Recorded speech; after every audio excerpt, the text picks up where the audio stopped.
बिस्मिल्लाहिर्रहमानिर्रहीम। आगामी तारुण्যের বাংলাদেশ, তারুণ্যের বাংলাদেশকে জানুন এবং পড়ুন। এই প্রতিপাদ্যকে সামনে রেখে রাজশাহী জেলার মোহনপুর উপজেলার কেশরহাট মহিলা কলেজে তারেক রহমানকে নিয়ে লেখা বিভিন্ন বই তরুণ প্রজন্মের মাঝে বিতরণী অনুষ্ঠানে প্রধান অতিথি হিসেবে উপস্থিত আছেন উত্তর অঞ্চলের কৃতি সন্তান বিএনপি জাতীয় নির্বাহী কমিটির ত্রাণ ও পুনর্বাসন বিষয়ক সহ সম্পাদক, এক যুগেরও বেশি সময় ধরে রাজশাহী মহানগর বিএনপির সাবেক সফল সাধারণ সম্পাদক, বারবার কারা নির্যাতিত নেতা, পবা মোহনপুরের খেটে খাওয়া মানুষের নেতা, যিনি দিনরাত 24 ঘন্টা এই পবা মোহনপুর মানুষকে নিয়ে ভাবেন, জননন্দিত জননেতা জনাব অ্যাডভোকেট শফিকুল হক মিলন, উপস্থিত কেশরহাট পৌরসভার সাবেক সফল মেয়র, নির্বাচিত সভাপতি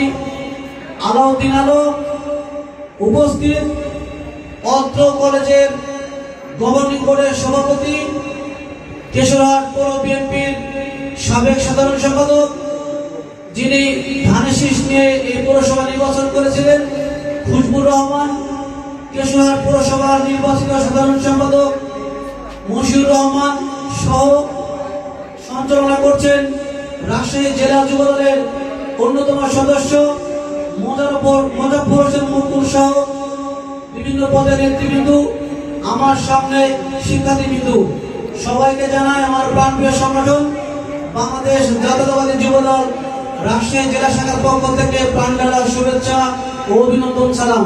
আসসালামু আলাইকুম। আজকে 20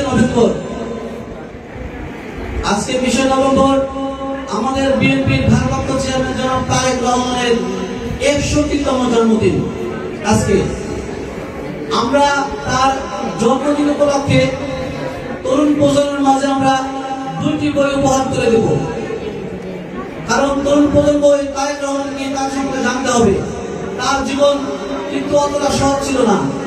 দীর্ঘ 17 বছর ধরে উনি প্রায় 15,000 কিলোমিটার দূরে থেকে এই বিএনপিকে উনি চালিয়ে আসছেন। আপনারা জানেন যে বিএনপিকে ভাঙার জন্য অনেক চেষ্টা করা হয়েছে, অনেক ষড়যন্ত্র ছিল, কিন্তু উনি তার নেতৃত্বের দ্বারা উনি বিএনপিকে সেই 15,000 কিলোমিটার দূর থেকে উনি টিকে রেখেছেন। কে সে তারেক রহমান? এই তারেক রহমানকে জানার জন্য আমরা তোমাদের হাতে 2টি বই তুলে দেব। একটি বই হচ্ছে বাংলাদেশের রাজনীতিতে তারেক রহমান, সম্পাদনায় মতিন, এবং আরেকটি বই হচ্ছে তারেক রহমানের রাজনীতি ও আজকের প্রেক্ষাপট, সম্পাদনায় ডক্টর জাহিদুল ইসলাম।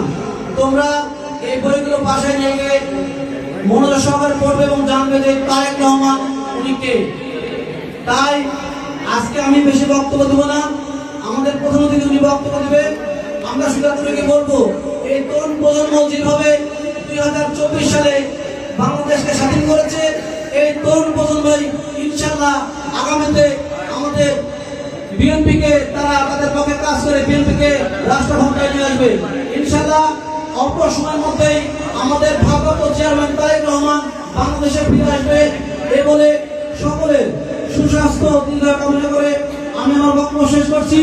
বাংলাদেশ জিন্দাবাদ, বাংলাদেশ জাতীয়তাবাদী যুব দল জিন্দাবাদ, শহীদ রাষ্ট্রপতি জিয়াউর রহমান অমর হোক, দেশনেত্রী বেগম খালেদা জিয়া যুগ যুগ জিও, আগামী রাষ্ট্রনায়ক জনাব তারেক রহমান জিন্দাবাদ, অ্যাডভোকেট শফিকুল হক মিলন জিন্দাবাদ। আসসালামু আলাইকুম ওয়া রাহমাতুল্লাহ।